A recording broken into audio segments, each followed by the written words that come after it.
तो जैसे हम लोगों ने बात किया था पहले क्या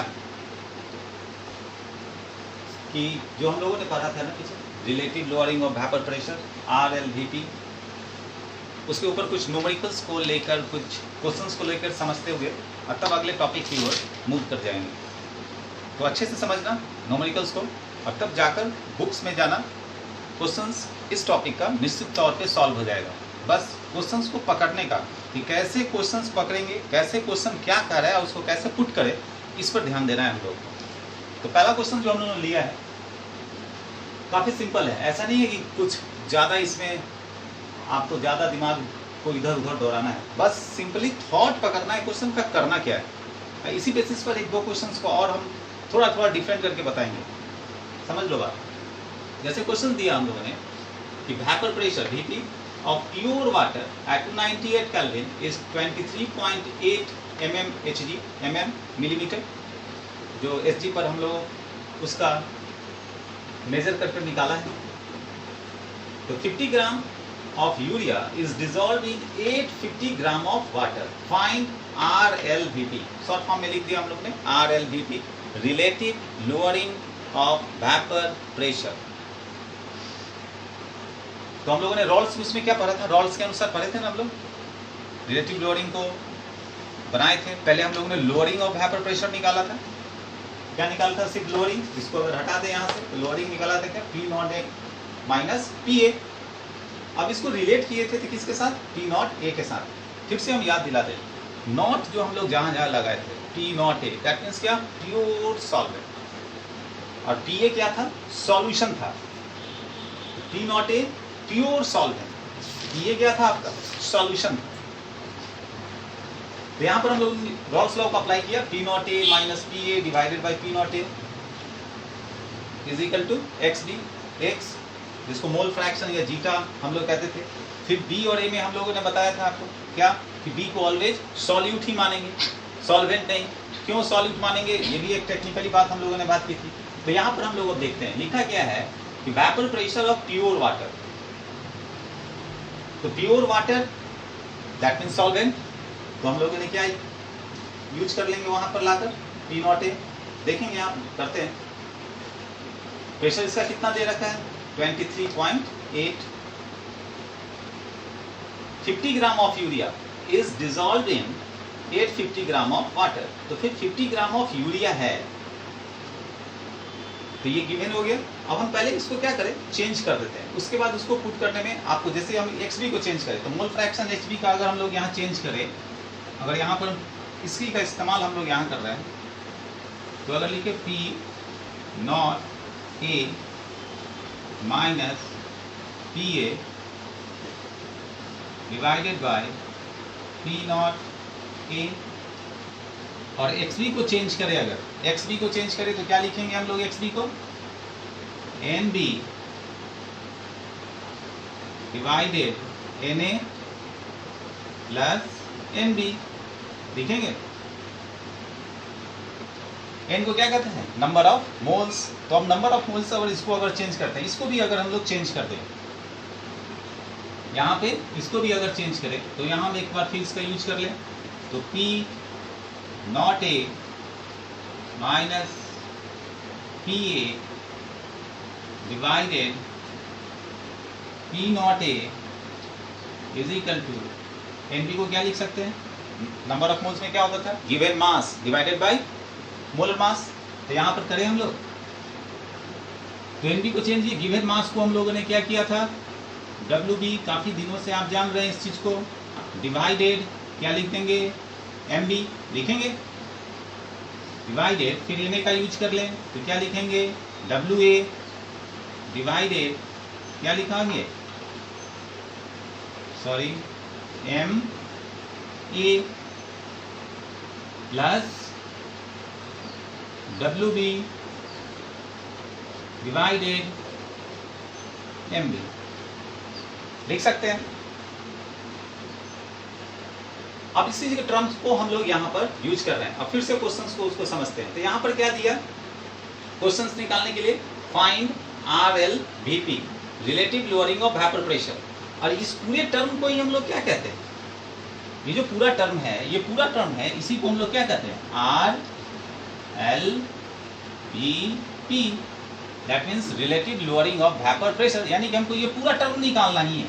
तो ये पूरा टर्म जब निकालना ही है तो हमको इस पे पुट करना होगा।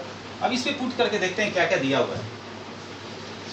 तो 50 ग्राम ऑफ यूरिया दिया है, WB, तो WB कितना दे दिया, 50 ग्राम। अब यूरिया का जो फॉर्मूला होता है, यूरिया का, जिससे हम लोग को मोलर मास यूरिया के निकालेंगे, तो यूरिया का फॉर्मूला हम यहाँ लिख रहे हैं, याद कर लेना, क्योंकि फॉर्मूला अगर बुक्स में या क्वेश्चंस में आपको दिया होगा तब तो कैलकुलेट कर ही लेंगे, कोई प्रॉब्लम नहीं है, आराम से कैलकुलेट कर लेंगे। तो इसका फॉर्मूला क्या है, NH2 CO NH2, ये इसका फॉर्मूला होता है, ठीक है। वो फॉर्मूला है किसका, यूरिया का। तो 60 ग्राम जो हम लोगों ने ये लिया है MB, इसका मॉलिक्यूलर मास है। इसको अगर कैलकुलेट करें तो नाइट्रोजन 2 है, तो एक नाइट्रोजन का मास कितना होता है, 14, 2 का कितना हो गया, 28, हाइड्रोजन 4 है तो 4 हुआ, तो 28 और 4 32, कार्बन का 12, ऑक्सीजन का 16, टोटल आ जाएगा आपका 60 ग्राम पर मोल, किसका, यूरिया का। उसी तरह WA, एक क्या था मेरा, सॉल्वेंट था। तो कि कौन सा है सॉल्वेंट मेरा, देखो गौर से, वाटर। तो वाटर का गिवन मास कितना दिया है, 850 ग्राम, यहाँ डाल दिया 850 ग्राम। मॉलिक्यूलर मास वाटर का आप जानते हो, H2O कितना होगा, 18। तो अब हम लोग यहाँ पुट कर दे, अगर इसको WB की जगह डाल दे, MB की जगह डाल दे और इस सब की जगह डाल दे, तो मेरा आराम से relative lowering of vapour pressure निकल जाएगा। आप इसको डाल सकते हो, सबकी जगह यहाँ पर पुट कर लोगे, WB की जगह WB क्या है, MB का कितना वैल्यू है, इसका कितना वैल्यू, और आराम से हम लोग RLVP, relative lowering of vapour pressure, easily calculate कर सकते हैं। बट ऐसा भी हो सकता है, अब आप यहाँ क्वेश्चन करोगे, कर भी रहे हो कि सर आपने ने ये डिनोमिनेटर के NB को नेगलेक्ट किया था और आपने बताया था कि NB डिवाइडेड बाई Na होगा, तो सर यहाँ नेगलेक्ट नहीं कर सकते, यहाँ नहीं करेंगे। लेकिन ऐसा क्वेश्चन है कि आप क्वेश्चन से कैसे पकड़ोगे, कि जहां आपको क्वेश्चंस दिया होगा उसे कैसे हम लोग पकड़ेंगे कि वहां पर NB आपका नेगलेक्ट हो जाएगा, नेग्लिजिबल हो जाएगा। तो नेक्स्ट क्वेश्चन में हम यही बताने वाले हैं कि आखिर उस क्वेश्चन में ऐसी क्या टर्म्स है जिससे आप पकड़ पाओ कि NB यहाँ से नेग्लिजिबल होगा, और सिर्फ आपको बनाना होगा NB डिवाइडेड बाई Na के ऊपर। समझ गए बात को, क्वेश्चन समझ गए, टर्म्स समझ में आ गई बात। नेक्स्ट क्वेश्चन में हम यही दिखाते हैं आपको कि कैसे आखिर हम लोग चेक करें कि वहां पर NB को नेग्लिजिबल कर दिया जाए। देख लो, समझ लो, समझ में आया, आ गया समझ में, मिटाएं। नेक्स्ट क्वेश्चन में ये देखते हैं कि कैसे इसका हम चेक करेंगे। तो हम लोगों ने नेक्स्ट क्वेश्चन लिया, अब इस क्वेश्चन से कैसे पकड़ेंगे, जैसे अभी हम लोगों ने बात किया था ना कि कैसे आखिर हम लोग पकड़े कि किस में हमको NB को जो डिनोमिनेटर है उसको नेग्लिजिबल मानना है और कब हमको उसका पूरा इस्तेमाल करना है। इसके पहले जो देखे थे उसमें और इस क्वेश्चन में क्या चेंज है उसको पकड़ते हैं। अब वो चेंज से ही हमको पकड़ना होगा। यहाँ क्वेश्चन क्या है कि N aqueous solution of 2% non volatile solid, इसको पकड़ते हैं। ये जो टर्म है एक्वस सॉल्यूशन, एक्वस का मतलब क्या हो गया, वाटर का एडिंग। और हम लोगों ने पिछले क्लास में देखा था क्या कि फॉर डाइल्यूशन, डाइल्यूशन का मतलब ही होता है वाटर का एडिंग। तो जहां डाइल्यूशन वर्ड्स का इस्तेमाल करे, जहां पर एक्वस सॉल्यूशन का इस्तेमाल करे, दैट मीन्स वहां पर ये मेंटली प्रिपेयर्ड हो जाना है कि वहां पर जो आपका डिनोमिनेटर NB है ये नेग्लिजिबल होगा ही होगा निश्चित तौर पर। और जहां पर एक्वस अदरवाइज डाइल्यूशन का इस्तेमाल नहीं कर रहा हो वहां पर आपको ये टोटल टर्म्स को लेकर चलना है। उसके बाद वो जो निकालने के लिए कहे, आपको प्योर फॉर्म निकालने के लिए कहे या सॉल्यूशन का निकालने के लिए कहे, एक टर्म दिया होगा एक टर्म नहीं दिया होगा, हम लोग निकाल सकते हैं। तो यहाँ पर आराम से देखते हैं कि N aqueous solution, that means dilution का टर्म है। पिछले क्लास का आराम से वीडियो देखना, जो गया होगा PDF उसको चेक कर लेना। N aqueous solution of 2% non volatile solute. हम लोग पहले और सेकंड क्लास में हम लोग इस ढंग का क्वेश्चंस काफ़ी बनाए थे। 2% कितना, कोई 5% पे बनाए थे। तो N aqueous solution of 2% non volatile solute. तो 2% का मतलब क्या हो गया कि ये जो नॉन वोलेटाइल सॉल्यूट है वो गिवन कितना है, 2 ग्राम। तो जब ये गिवन है 2 ग्राम है तो फिर ये लिख दिया हम लोगों ने, यहाँ पे कितना लिख दिया हम लोगों ने, 2 ग्राम, देखा। तो 2 ग्राम जब ये हो गया तो सॉल्वेंट कितना हो गया मेरा, 98 ग्राम। 2 ग्राम जब ये है तो सॉल्वेंट कितना होगा उसमें, 98 ग्राम। सिंपल सी बात है, 100 माइनस 2 करेंगे 98 आ जाएगा। तो मास ऑफ सॉल्यूशन टोटल कितना हो जाएगा मेरा, टोटल 98 प्लस 2 कर देंगे तो मास ऑफ सॉल्यूशन टोटल कितना हो गया, 100 ग्राम। अब बात करते हैं, आगे चलते हैं। अब यहाँ से हम लोगों ने इस टर्म से हम लोगों ने ये सब पकड़ लिया। An aqueous solution of 2% non volatile solute exerted a pressure of 1.004 bar at the boiling point of the solvent. तो vapour pressure of pure water कितना है ये आपको याद रखना। ये कभी कभार क्वेश्चन में भी दिया रहता है कि जो प्योर वाटर है एट बॉइलिंग उसका वेपर प्रेशर जो होता है वो बार में होता है 1.013 बार। अदरवाइज एटीएम की बात करें तो 1 ATM pressure, that means 1 atmospheric pressure जो ऑलवेज होता है। बार में इतना, एटीएम में ऑलवेज 1। देखते हैं आगे फिर। तो प्योर वाटर जो आपका है, प्योर नॉट जैसे ही लगाएं, दैट मीन्स प्योर, बार बार बोलते आ रहे हैं। तो प्योर वाटर में कितना हो गया प्रेशर, कितना बार, या लिख सकते हैं 1 एटीएम। 1 एटीएम का यूज इसलिए नहीं कर रहे हैं क्योंकि आपका जो है एक टर्म दिया ही है बार में, तो इसको भी हम लोग यूज बार में कर रहे हैं। तो P0A 1.013 bar. Vapour of solution कितना दिया है आपका, 1.004 बार। तो P0A भी दे रखा है, PA भी दे रखा है, that means P0A pure vapour pressure of water, PA किसका, सॉल्यूशन का। आ गया मेरा टर्म। यहाँ WBD 2 ग्राम है आपका, तो WA कितना हो गया, 98 ग्राम। तो टोटल सॉल्यूशन कितना हो गया, 100 ग्राम। अब एक्वस है, तो एक्वस में किसका इस्तेमाल करते हैं हम लोग, एक्वस का मीनिंग वाटर। गुड, एक्वस का मीनिंग क्या हो गया, वाटर। तो एक्वस का मीनिंग जब वाटर हो गया तो इसका मॉलिक्यूलर मास कितना हो गया वाटर का, जिसको MA से लिखे हम लोगों ने 18 ग्राम। और निकालने के लिए क्या कर रहा है, what is the molecular mass of solute, that means जो ये सॉल्यूट है उसका मॉलिक्यूलर मास क्या होगा। तो मॉलिक्यूलर मास ऑफ सॉल्यूट को किससे इस्तेमाल कर दिया हम लोग, MB से, जो हम लोग को निकालना है। अब जो हम लोग अप्लाई करते हैं रॉल्स लॉ के ऊपर, जो ये फॉर्म है P0A minus PA divided by P0A is equal to, जो मोल फ्रैक्शन का था XB उसको चेंज कर लिए, NB divided by NA plus NB। तो जैसे ही यहाँ एक्वस का टर्म है या डाइल्यूशन का टर्म क्वेश्चन में लिखता है, दैट मीन्स यहाँ से अब ये नेग्लेक्ट हो जाएगा।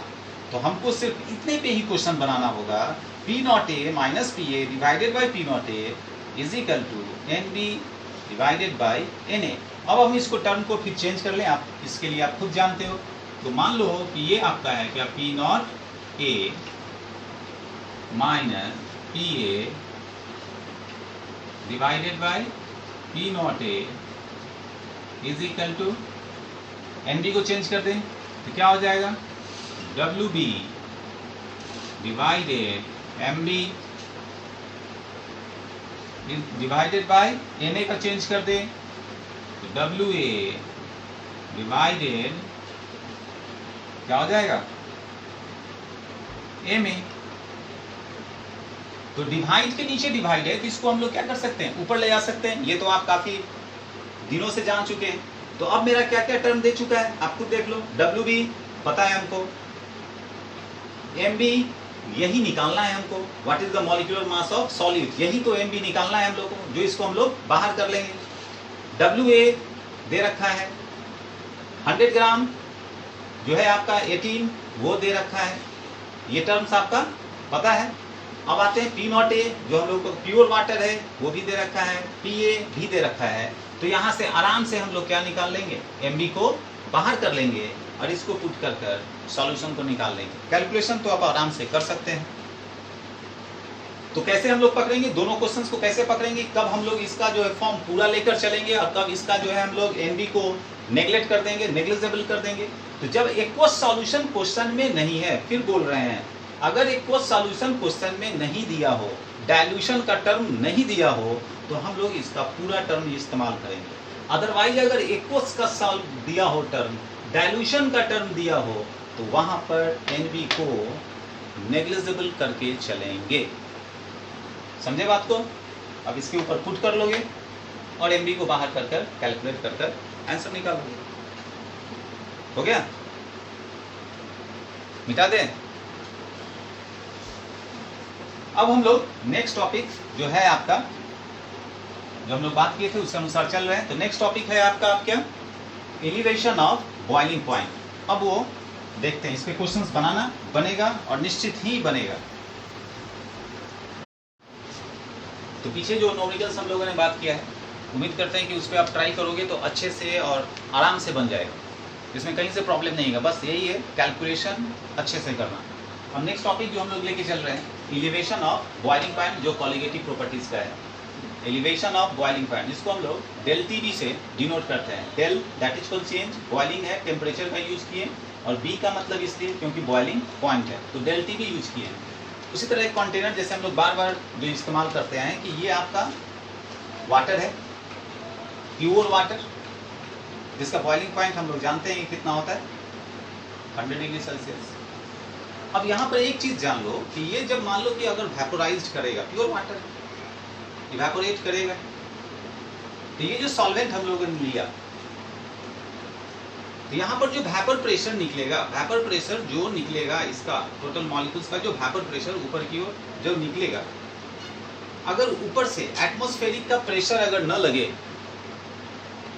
तो 100 डिग्री सेल्सियस की जरूरत नहीं पड़ेगी। ये तो प्रेशर जो ऊपर से लग रहा है, प्रेशर जो ऊपर से लग रहा है, जिस कारण से वाटर का temperature boiling point 100 degree Celsius, क्योंकि अगर ऊपर से प्रेशर न लगे तब तो वो कम ही टेम्परेचर पर इवेपोरेट करके निकल जाएगा।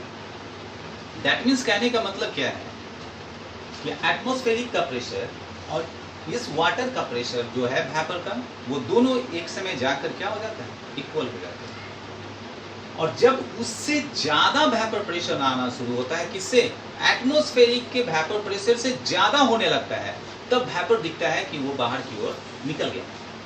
दैट मीन्स कि एक समय आएगा ऐसा कि इस दोनों का वेपर प्रेशर इक्वल होगा, और उसके बाद जब एटमॉस्फेरिक प्रेशर से ज्यादा वेपर का प्रेशर बनना शुरू होगा, तब हम लोग को वो वेपर दिखता है कि वो बाहर निकल रहा है। ये चीज हमेशा याद रखना। तो ये हम लोग सॉल्वेंट लिए, वाटर जिसका टेम्परेचर हम लोग जानते हैं कि 100 डिग्री सेल्सियस है। इसमें हम लोगों ने क्या किया, एक नॉन वोलाटाइल सॉल्यूट यूज कर दिया। कौन सा, NaCl, इसके अंदर डाल दिया। अब जैसे ही इसके अंदर हम लोगों ने नॉन वोलाटाइल डाला, तो ये सॉल्वेंट था, इसके अंदर डाल दिए तो ये बन गया क्या, सॉल्यूशन। अब जैसे ही हम बार बार कह रहे थे और बार बार आप देख चुके हो कि जैसे ही आप नॉन वोलाटाइल डालोगे तो ये अपर सरफेस पर क्या करेगा, ऑक्यूपाई कर लेगा इस अपर सरफेस को। अब जैसे ही अपर सरफेस पर ऑक्यूपाई करेगा तो तय है कि इसका वेपर प्रेशर कम हो जाएगा और इसका वेपर प्रेशर ज्यादा होगा। तो अगर हम वेपर प्रेशर की बात करें, हम इसकी बात अभी नहीं कर रहे हैं, ठीक है। वेपर प्रेशर की अगर बात करते हैं, वेपर प्रेशर की बात करें तो ये आपका क्या है, P0 है प्योर, ये आपका PA है क्योंकि इसमें A और B के दोनों के आ गए। तो इस दोनों में से वेपर प्रेशर किसका ज्यादा होगा, इसका या इसका? निश्चित तौर पर वेपर प्रेशर किसका ज्यादा होगा, इस वाटर का। तो हम लोग बोल सकते हैं कि P0A का वेपर प्रेशर ऑलवेज ज्यादा होगा PA से, होगा। ये हमेशा याद रखना, कभी कभार क्वेश्चन अगर आ जाए ऐसा तो दिमाग में रखना कि वेपर प्रेशर जो सॉल्वेंट का होगा, प्योर सॉल्वेंट का, वो ऑलवेज ज्यादा होगा किससे, सॉल्यूशन से। समझ गए बात, इसको ध्यान रखना। अब यहाँ आते हैं हम लोग जो अपना काम, तो इस पे आते हैं, तो अब आ गए क्या कि इसका बॉइलिंग पॉइंट 100 डिग्री सेल्सियस है, जो जानते हैं हम लोग, आज से नहीं काफ़ी दिनों से जान रहे हैं। अब इसमें जैसे ही नॉन वोलेटाइल डाल दिए तो इसका बॉइलिंग पॉइंट क्या होगा, जितना हो थोड़ा बहुत तो इंक्रीज करेगा। मेरा कहने का मतलब क्या है, अगर ऐसे जानो, थोड़ा सा इससे हट कर अगर जानो कि अगर आपका जो है वेट अगर है, अगर आपका मान लो 50 kg और आपको जो है उसके बाद पॉकेट में कुछ और डाल दिया जाए, कुछ और डाल दिया जाए, और फिर अगर आपका वेट कराया जाए तो कितना वेट होगा। निश्चित है कि जो आपका 50 kg था उससे थोड़ा तो इंक्रीज कर जाए।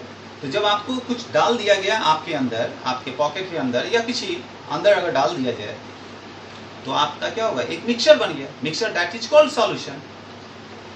तो वही बात यहाँ है कि ये प्योर सॉल्वेंट है जिसका 100 डिग्री सेल्सियस है, और जब इसमें हम लोगों ने NaCl नॉन वोलेटाइल को डाल दिया तो निश्चित तौर पर हमने मान लिया कि ये 102 डिग्री सेल्सियस है, सपोज कर लिया है, वो तो मेजरमेंट के ऊपर डिपेंड करता है। तो मान लिया कितना कि 102 डिग्री सेल्सियस है। तो ये हो गया आपका क्या, फाइनल टेम्परेचर, ये क्या हो गया फाइनल, और ये आपका क्या है इनिशियल, जो शुरू से आप जानते हो। तो जैसे अब इसी पर हम लोग बात करें कि जब हम लोग डेल्टी भी निकालेंगे, चेंज अगर निकालते हैं इसका, तो चेंज तो हम लोग जानते हैं ना, फाइनल माइनस इनिशियल। तो फाइनल माइनस इनिशियल अगर करेंगे तो 102 degree Celsius minus 100 degree Celsius, या ऐसे याद रख सकते हैं कि सॉल्यूशन का जो भी है आया आपका टेम्परेचर माइनस सॉल्वेंट का टेम्परेचर, वैसे भी याद रख सकते हो। तो दोनों को अगर माइनस करें तो जो आएगा difference that is called del TB, elevation of boiling point. तो इससे ये पता चल गया कि बॉइलिंग पॉइंट में कितना एलिवेट किया, तो 2 डिग्री सेल्सियस। आप केल्विन में भी यूज कर सकते हो, ज्यादातर केल्विन में यूज करते हैं क्योंकि ऐसा यूनिट है, आप जानते हो। समझ गए बात को। अब इसको मिटा दे रहे हैं, इसी को हम लोग ग्राफिकल फॉर्म में अगर चेक करें,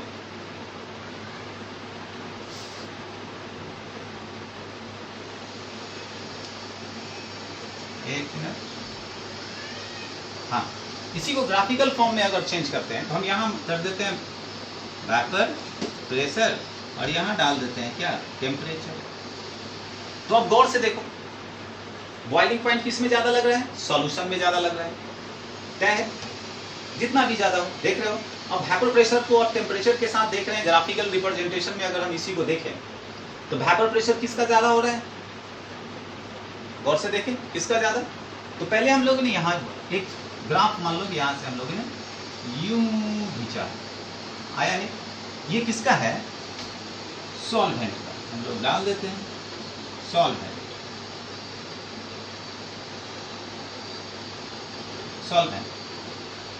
सॉल्वेंट मतलब किसका ग्राफ हो गया, इसका। और अब सॉल्यूशन जो हम लोगों ने बनाया है नॉन वोलेटाइल ऐड करने के बाद, इसके बगल से एक और ग्राफ को यूं निकालते हैं। ये किसका ग्राफ हो गया, सॉल्यूशन का, विथ सॉल्यूशन मतलब added with non volatile solute, solution हो गया। अब गौर से अगर देखो, किसी का भी चेक कर, कहीं से चेक लो, मान लो यहाँ कोई टेम्परेचर है, यहाँ से अगर चेक करते हैं हम लोग, यहाँ से चेक करें, यहाँ से अगर आते हैं हम लोग तो क्या आ रहा है, देखो गौर से, ये डॉट डॉट डॉट डॉट यहाँ डाले तो यहाँ से यहाँ के बीच का हुआ, और यहीं से अगर ऊपर चल जाए तो ये यहाँ से यहाँ हो गया, तो ये यहीं तक और ये यहाँ तक। तो वेपर प्रेशर किसका बढ़ गया, सॉल्वेंट का बढ़ रहा है ना जी। अब इसी को हम लोग थोड़ा सा मिक्स कर दें, देखो गौर से, यहाँ लाए, यहाँ लाए, थोड़ा सा इसको बाहर निकाल देते हैं। अब इसको दोनों को गौर से देखना, दोनों का किसका यूज कर रहे हैं हम लोग, सॉल्वेंट का।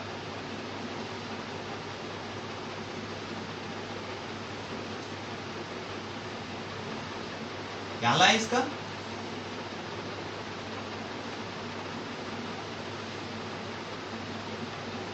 यहाँ लाए इसका, हो गया। तो ये जो है सॉल्यूशन का है, ये फाइनल है मेरा, ये सॉल्वेंट का है, ये इनिशियल है मेरा।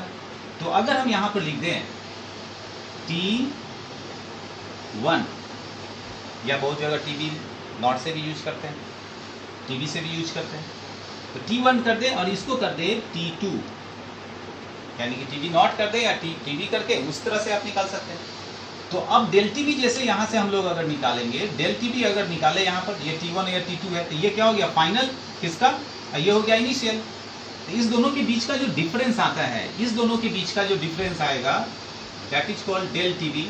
इस दोनों के बीच का डिफरेंस क्या आएगा, डेल टी बी। और del T B equal to लिख सकते हैं क्या, T2 माइनस T1 लिख सकते हैं। T2 को हम लोगों ने फाइनल कर दिया, फाइनल जो आपका सॉल्यूशन है, T1 आपका इनिशियल है जो आपका सॉल्वेंट है। तो इससे हम लोग आराम से कर सकते हैं। वेपर प्रेशर हम लोग मान लेते हैं, जो एटमॉस्फेरिक का प्रेशर है वो कितना है 1 atm। तो आराम से क्लियरली बना सकते हैं कि ये कैसे इंक्रीज कर रहा है, किसका वेपर प्रेशर बढ़ रहा है। समझ गए बात को। अब आते हैं बात को लेके कि इसको जैसे जैसे क्या करोगे कि आप नॉन वोलेटाइल सॉल्यूट्स को डालते जाओगे तो बॉइलिंग पॉइंट क्या होगा, इंक्रीज होता जाएगा।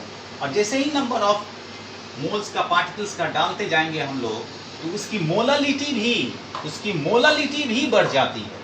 तो वही हम लोगों ने यहाँ यूज किया है कि del T B directly proportional to molality, small m। शुरू के क्लास में हम लोग देख चुके हैं स्मॉल m। तो del T B directly proportional का साइन हटाने के लिए हम लोगों ने के कांस्टेंट लिया, क्योंकि ये बॉइलिंग पॉइंट के टर्म्स को पढ़ रहे हैं, तो हम लोगों ने बी का यूज किया है। तो del T B is equal to K B into M. K B का हम लोग नाम देते हैं मोलल एलिवेशन कांस्टेंट, या इसी का एक और थोड़ा ऊपर नीचे नाम है, उठपटा है, इब्लियोस्कोपिक कांस्टेंट, इसी केबी का दूसरा नाम है। और इसका यूनिट याद रखना, पूछा जाता है कभी, केल्विन केजी पर मोल। ये इसका यूनिट है केबी का, केल्विन केजी पर मोल। जो हम लोग सेल्सियस में ले रहे हैं वो केल्विन में ले रहे हैं हम लोग को, ऐसा यूनिट है, हम लोग ले सकते हैं। दोनों में चेंज तो वही आएगा। मान लो यहाँ 100 डिग्री सेल्सियस है, केल्विन में यूज करेंगे तो क्या करेंगे 273 ऐड कर देंगे। यहाँ 102 डिग्री सेल्सियस है, केल्विन में जाएंगे क्या करेंगे 273 ऐड कर देंगे। डिफरेंस तो फिर 2 ही का आएगा। तो इसका जो यूनिट आया molal elevation constant, kelvin KG पर मोल। ये समझ में आ गया। अब इसका मोलालिटी का क्या फार्मूला था, याद करो मोलालिटी के फार्मूला को, number of moles of solute divided by mass of solvent, और वो भी किसमें, केजी में। Number of moles of solute divided mass of solvent in KG, और केजी है तो हम लोग 1000 का इस्तेमाल करेंगे ना। तो इसको हम चेंज कर दिया, del T B equal to K B into W B. W B क्या हो गया आपका, mass of solute. W B क्या हो गया, mass of solute into 1000, KG है तो यूज कर लिया हम लोगों ने। एम बी क्या हो गया आपका, मोलर मास ऑफ सॉल्यूट, और डब्ल्यू ये हो गया आपका क्या, मास ऑफ सॉल्वेंट। तो ये हो गया आपका क्या, डब्ल्यू बी क्या हो गया आपका, फिर बोल रहे हैं ध्यान रखना, W B mass of solute. ये सब जाएगा आपका पीडीएफ में, देख लेना। W B is equal to क्या लिखेंगे, mass of solute. M B क्या हो गया, मोलर मास ऑफ सॉल्यूट, और डब्ल्यू ए क्या हो गया, मास ऑफ सॉल्वेंट। तो ये एक टर्म बना आपका, गौर से देखते जाओ। एक टर्म ये बना जिस पर क्वेश्चन हम लोग यूज कर सकते हैं, एक टर्म ये बना जिस पर क्वेश्चन यूज कर सकते हैं। यहाँ पर अगर मोलालिटी का टर्म अगर 1 के बराबर आ जाए, मोलालिटी का टर्म अगर कितने के बराबर आ जाए, 1 के बराबर आ जाए, तो del T B is always equal to 1 होगा ना। तो वो तो क्वेश्चन से आप आराम से कर सकते हो। इस टर्म को समझ गए अच्छे से, समझे, कोई प्रॉब्लम है। सॉल्वेंट सॉल्यूशन दोनों का डिफरेंस, दोनों के डिफरेंस को हम लोग डेल टी बी किए, T2 minus T1 final minus initial किए हम लोगों ने। टीबी भी लिखा जाता है, टीबी भी लिखते हैं हम लोग, टी नॉट भी लिखते हैं, वो भी लोग रिप्रेजेंट करता है। आप जैसे रिप्रेजेंट कर सकते हो, कोई प्रॉब्लम नहीं है। बुक में सब अपने अपने तरीके से रिप्रेजेंट किया जाता है।